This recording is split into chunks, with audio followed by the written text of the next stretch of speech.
Hi guys! Welcome back to my channel. Guys, matagal-tagal tayong nawala. Matagal-tagal tayong nawala dito sa channel ko na to. So, today's video guys, ang gagawin natin is, mamamalansya lang naman tayo, pero konti lang yung plansyahin natin. So, bago natin umpisahan guys yung ating pagplansya, so, kung bago ka pa lang po sa channel na to, please like and subscribe. Share na din po guys. Share na din. Ayan. Kuha tayo ng mga hanger muna. Kuha tayo ng hanger. Iwas-iwas muna tayo guys dito sa mga mata. Sa mga mata. Sana, hindi tayo masita. So, kuha tayo ng hanger dito sa kwarto nila amo. Kasi nandito yung mga hanger nila. Ayan. Konti lang naman yung pa-plansyahin natin guys para hindi tayo matambakan. So, lilinisin natin. Ay, tatapusin na natin. Ayan. Ayan guys. So, lagay muna natin dito. Ayan. So, mag-i-start na tayo.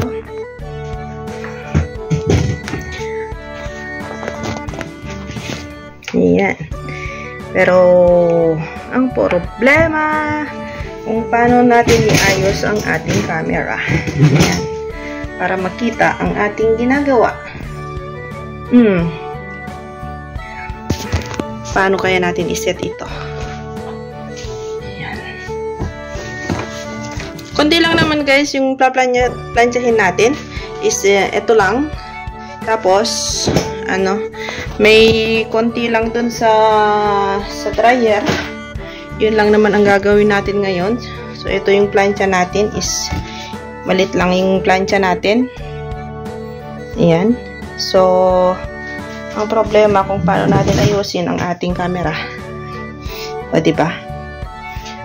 Siguro, itaas natin ito. Ayan. Dito natin siya ilalagay sa bintana. Ayan. Ayun. Yun naman pala eh. Diba? Dito natin ilalagay. Pero hindi nakikita yung plansyahin natin.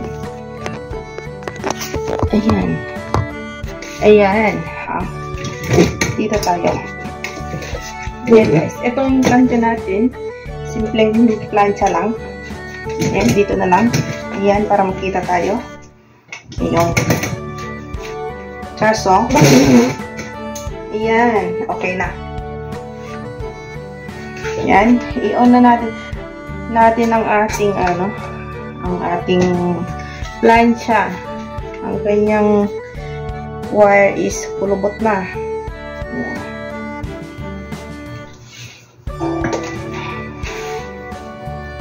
Ayan guys. Ang plancha dito guys, may lagyanan siya ng tubig sa loob para mas mabilis magka-plancha.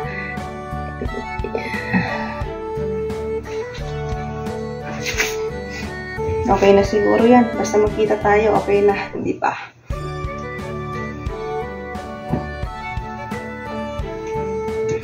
Ayan guys, madali lang naman mag-plancha. Hindi naman mahirap. Kahit anong klaseng damit pa yan. Kung sanay ka ng mamlansya, mabilis na lang. Ayan. Di ba guys? Ganito yung buhay natin dito sa buhay abroad. Pag walang amo, simpleng gawa lang. Pero pag nandyan, dapat pakitang gilas naman tayo. O di ba? Ganun lang guys. Para hindi tayo masita. Ayan, mainit na ang ating plancha. I-on lang natin yung ng tubig. Is yung parang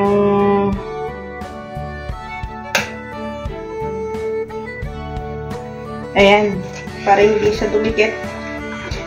Ito guys, yung maganda dito sa sa abroad, yung itong plancha nila is pag nilagyan mo siya ng tubig sa loob, mabilis lang nakakatanggal ng yung mga tawag nito. Yung mga tupi-tupi na ano, hindi maganda ang tawag nito.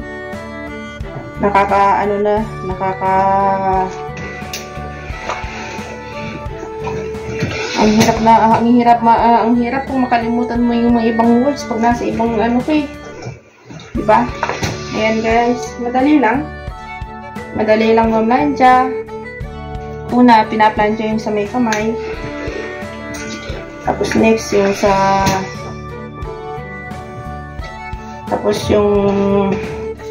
katawan na. Ayan. Pero dapat i-check nyo guys yung heat temperature ng plancha nyo para hindi masunog ang plancha. Kasi meron yung mga ibang plancha na ano, dumidikit sa damit. Pagka na-overheat, over yung temperature, yung heat temperature ng plancha nyo. Dumidikit yan guys. Itong plancha ni Amo guys is luma na to. Itong kabayo niya, nilagyan ko lang siya ng balot para hindi siya tumikit. Kasi yung original na balot niya is manipis na. So dinoblehan ko lang siya ng tela na hindi na ginagamit nila Amo. Yan. A few moments later.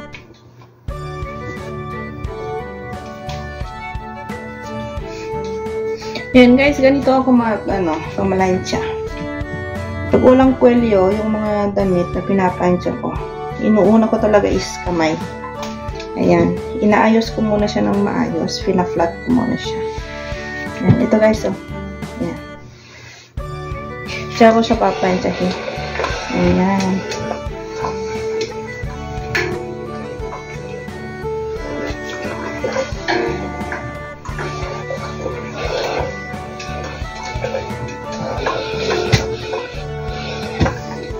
Ayan guys, pag pinaplansya, kasi may tubig sa loob. Ganyan yung ano niya, oh. May umuusok, lumalabas yung usok niya. Para ma-stretch siya agad. Ayan, para ma-flat agad yung damit.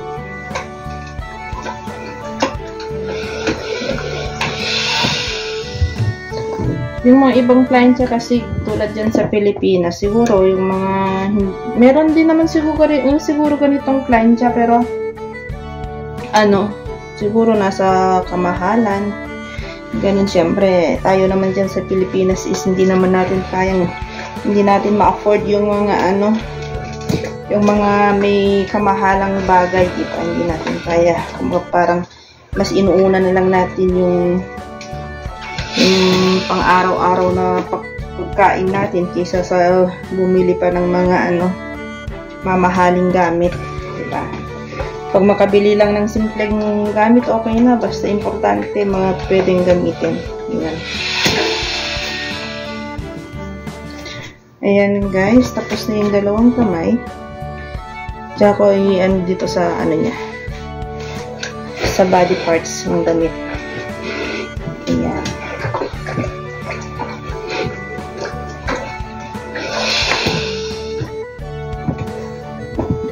Hindi naman everyday na namamlansya ako dito guys.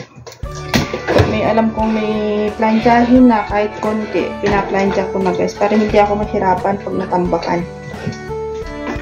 Lalo na ngayon, taglamig, halos araw-araw din kaming naglalaban na kasi siyempre mahirap. Baka mahirap din matambakan ng labahan, lalo na taglamig, hindi mabilis makapagpatuyo kasi malamig, maulan, at saka yung ibang pang winter hindi siya pwedeng i-dryer, kaya kung minsan araw-araw na kayo naglalaba. Okay pa pag summer, kasi pag summer lang, manipis na yung mga damit eh. Pag sa winter na, makakapal. So, mahirap magkapagpatuyo. Ayan, tapos na natin.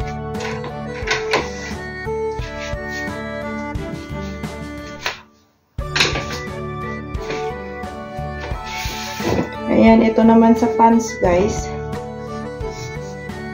Pag na-plansya ako ng pants, inuuna ko muna yung sa may ano, dito, sa may bewang. Yung upper part ng pants, inuuna ko muna yan. Ayan. Pinaplantya ko muna yung sa taas niya, likod. Harap tsaka sa likod. Ayan.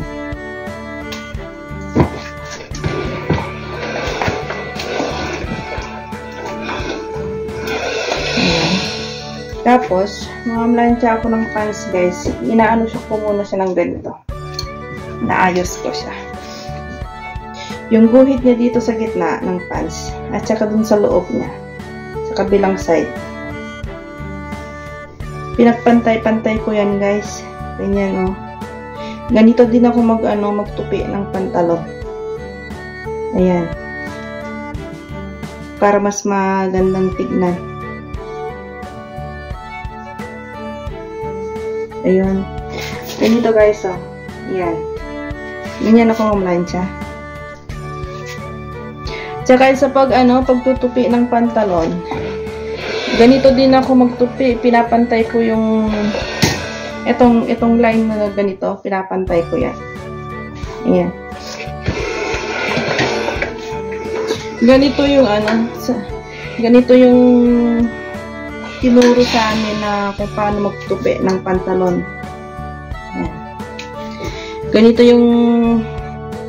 Ganitong style yung tinuro sa amin ng mama ko kung paano magtupi ng mga pantalon. Yung papantay namin sa gitna niya. Yung gitna na guhit. So, ganun din yung style ko sa sa pagtutupi at saka pagpa-plancha. Ayan. Pero itong guys, itong pinaplancha ko, lang to, hinahanger ko lang to. Pero ganito na yung style niya.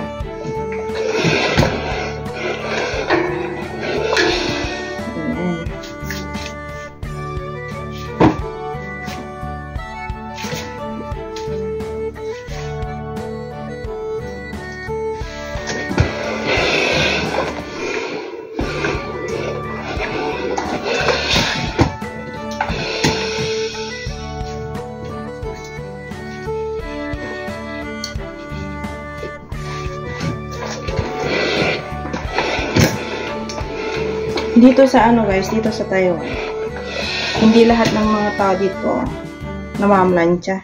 Pinaplansya mga damit. Yung iba lang, simple lang. Ito pinaplansya ko dito is mga mga damit pang pasyal nila amo.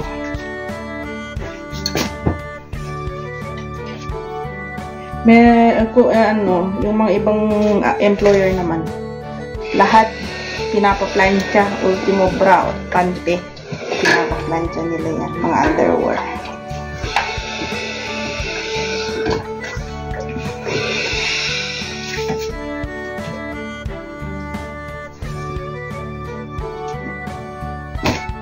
Ayan guys, tapos na. O diba? Napaka-magandang tignan. O, diba? Diyan natin hahanger.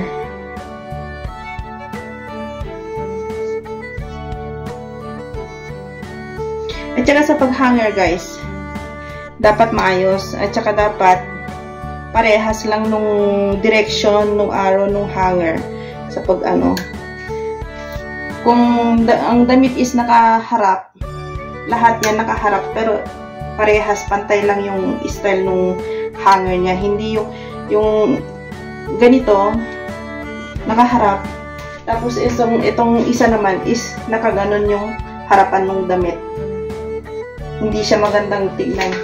Minsan, yan yung pinakaayaw ni Amon. Yung magkaiba ng direction yung pagkahanger ng damit.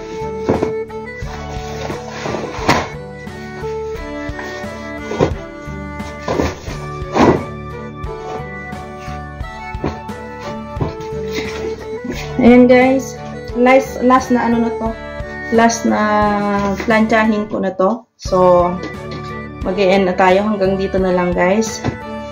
Maraming salamat. Sana huwag po kayong magsamang suportahan ng aking channel. Kung may mga suggest po kayong anong magandang content ng isang OFW, comment lang guys, comment down below para malaman po natin kung ano yung mga content pa na kaya nating i-share sa inyo guys. Ayun. Nandito pala ako ngayon dito sa Taiwan. OFW ako dito sa Taiwan na almost 6 years na. 7 years. Ayun. So, ngayon lang tayo nakapag-content na naman. So, maraming salamat guys. Sana pa-support na lang guys. Pa-support ng aking channel. Kung bago ka pa po sa aking channel, please like, subscribe, and comment down below. Yun lang guys. Maraming salamat. God bless po sa ating lahat. Bye!